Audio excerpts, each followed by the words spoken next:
সব অদক্ষ মিস্ত্রির কাছে জিনিস গেলে মানে সমস্যা হুমারানি খান লাগে। এই দেখেন, আমি এজন্য বলি কাজ না জানি কাজ ধরলে সমস্যা। কাজ না জানি আপনি যে কাজ জানেন ওই কাজ আপনি ধরবেন কেন? এই দেখেন একটা ফ্যান কী অবস্থা করছে দেখেন, একদম বডিতে স্পট পুরা মানে ভাঙে গেছে। তারপরে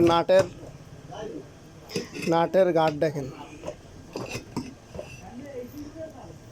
একদম নাটের গার্ড পুরো ভাঙে দিচ্ছে।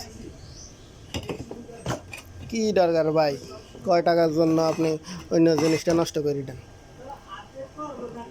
এই দেখেন, এখান দিয়ে ফাটল ধরে গেছে, এই ব্যারিংয়ের চারিপাশ দিয়ে ফাটল ধরে গেছে। আর এইটা দেখেন একদম পাকা ফিরতে মানে এইভাবে এভাবে ধরি, এরকম ফিরতে এটারে ঠেটলিয়ে পরে এই ছিদ্রটা বন্ধ গেছে। পরে এই দেখেন গ্যান্ডিং দি কাটি তারপর ছিদ্র বানাইছে দুই পাশ দিয়ে।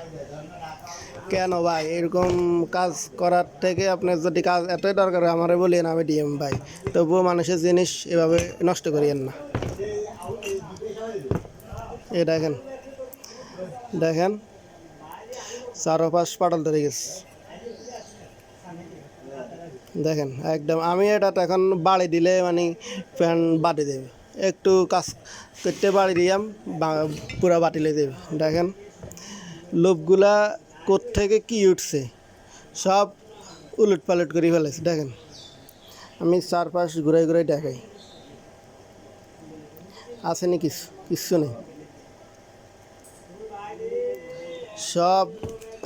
এই ফ্যানটা এখন ওকে করতে আমি কাস্টমারে কইছি 400 টাকা খরচ হবে। এখন আপনারাই বলেন পারফেক্ট দাম করতে মজুরি কত হওয়া উচিত।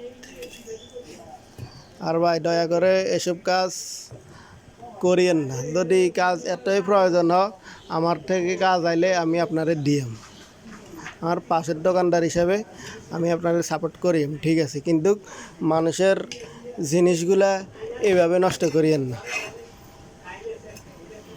দেখেন সব ভাঙি চুরি একদম অবস্থা খারাপ করে আনিস।